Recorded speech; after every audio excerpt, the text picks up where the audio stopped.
Hey guys, welcome back to my channel Tech Dynamics. तो last video में हमने सीखा था डेटाबेस क्या होता है और डेटाबेस को हम देखते कैसे हैं और उसे बनाते कैसे। ठीक है, आज के इस वीडियो में हम सीखेंगे कि उस डेटाबेस में हम टेबल कैसे बनाएं। ठीक है, उससे पहले मैं आपको ये बताना चाहती हूँ कि जैसे डेटाबेस मैंने आपको बताया था कि डिफ़ॉल्ट भी है, यूज़र मेन भी है। तो अगर हमने कोई डेटाबेस बनाया है तो ऑफकोर्स उसमें कुछ टेबल्स भी हमने बनाई होंगी, उसमें कुछ टेबल स्टोर हुई होंगी। उन टेबल्स को अगर हमें देखना है तो उसके लिए हम क्या कमांड यूज़ करते हैं मैं आपको वो बताऊँगी। ठीक है, सबसे पहले हम वही पुरानी कमांड यूज़ करेंगे डेटाबेस देखने के लिए। तो हम लिखेंगे शो डेटा बेसेस। तो ये डेटाबेसेस आ गए जो प्रेजेंट इस MySQL में इतने डेटाबेसेस अभी हैं। अब जैसे लास्ट वीडियो में हमने टैग नाम का डेटाबेस बनाया था, तो ऑफकोर्स ये एम्प्टी होगा, इसमें अभी कोई टेबल नहीं होगी। ठीक है, तो सबसे पहले हम इसे देखते हैं। जैसे हम लिखेंगे यूज़ टैग। तो अभी हम जो डेटाबेस हमारा चेंज हो गया, अब हम टैग डेटाबेस को यूज़ कर रहे हैं। इसके अंदर हम टेबल बना सकते हैं या फिर इसके अंदर जो टेबल है हम वो देख सकते हैं। ठीक है, अगर मैं इसमें लिखूँ शो टेबल्स, तो अभी एम्प्टी है, मतलब अभी इस डेटाबेस में एक भी टेबल प्रेजेंट में नहीं है। ठीक है, अब जैसे कॉलेज, एक दूसरा डेटाबेस में यूज़ कर रही हूँ कॉलेज। डेटाबेस चेंज, फिर से डेटाबेस चेंज हो गया। अब मैं इसमें फिर से टेबल्स देखूंगी कि इसमें अभी टेबल्स हैं या इसमें भी टेबल्स नहीं है। तो देखिए कॉलेज डेटाबेस में employee underscore data, employee details, employee info, employee salary, table student 1 और टाइम वर्कर, ऐसे टेबल्स हैं। ओके, तो अब अगर मुझे इन टेबल्स को एक्सेस करना हो तो वो मैं कैसे करूँगी? और मैं लिख दूँगी सिलेक्ट फ्रॉम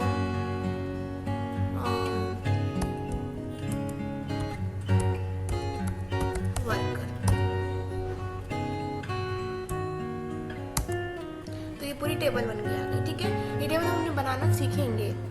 और ठीक है, ये हुई बात कि डेटाबेस अभी आप पूरा कंप्लीट हो चुका है कि डेटाबेस में टेबल्स आपको देखेंगे तो कैसे देखेंगे। ठीक है, अब हम सीखेंगे डेटाबेस में टेबल क्रिएट करना। ठीक है, तो सबसे फिर से मैं अपना टैग यूज़ करूँगी जो मैंने इस वीडियो में बनवाया था। ओके, अब इसमें हम टेबल बनाएंगे। ठीक है, तो टेबल बनाने के लिए कमांड जो रहेगा वो क्रिएट कमांड ही रहेगा। ओके, तो हम लिखेंगे क्रिएट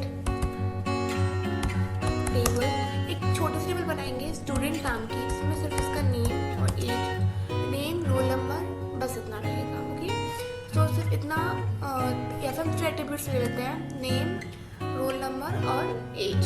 ठीक है, स्टूडेंट, और इसमें हम अब वैल्यूज एंटर करेंगे। तो नेम हम लेते हैं,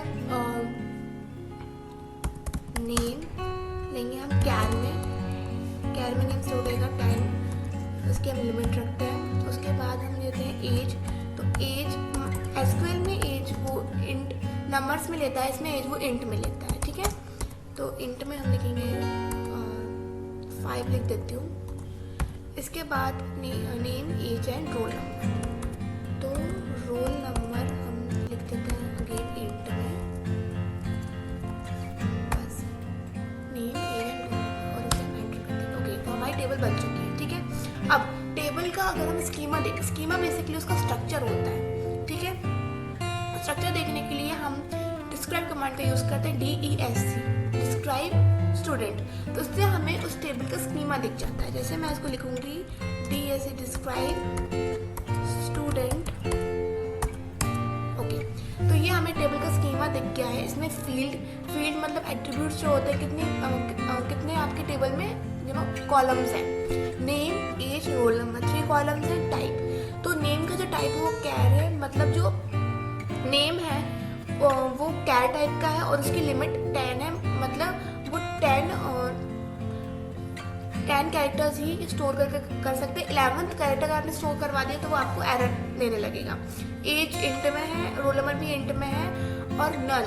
सो नल बेसिकली, जब नल इसका मतलब ये है कि कीज का अगर आप अभी एसक्यूएल MySQL सीख रहे हैं तो आई बिलीव कि आपने MySQL पहले थ्योरेटिकली पढ़ा होगा, तो आपको ये सब कॉन्सेप्ट समझ में आ रहे होंगे कि नल वैल्यू या की, डिफॉल्ट, ये सब क्या चीज़ें होती हैं। ठीक है, तो नल आपको सब एक्सप्लेन कर देती हूँ। नल मतलब ये है कि जब हम किसी भी डेटाबेस को जब भी हम जब टेबल को क्रिएट करते हैं तो एट्रीब्यूट्स को डिक्लेयर करने के टाइम पे हम यहाँ पे अगर प्राइमरी की लिखते हैं तो अगर मैंने मान लो एज को प्राइमरी की लिख दी तो वहाँ नल में जाएगा नो, ठीक है। नल में जहाँ यस लिखा हुआ है एज के सामने वहाँ जाएगा नो, क्योंकि हम प्राइमरी की जो रहती है वो नल नहीं हो सकती और वो यूनिक होती है, ठीक है। की में जाएगा प्राइमरी की, बेसिकली प्राइमरी की फॉरेन की हम डिक्लेयर करते हैं।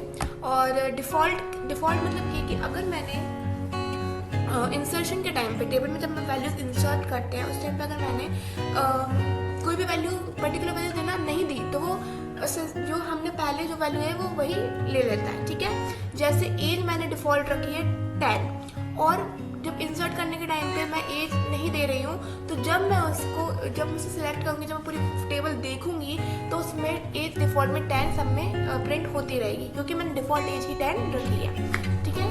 बस अभी एक्स्ट्रा तो अभी नहीं पढ़ेंगे हम, इतना ही समझेंगे, ठीक है। अब बारी आती है इस टेबल में वैल्यू इंसर्ट करने के लिए, ठीक है। तो वो हम अपने नेक्स्ट वीडियो में सीखेंगे। Thank you.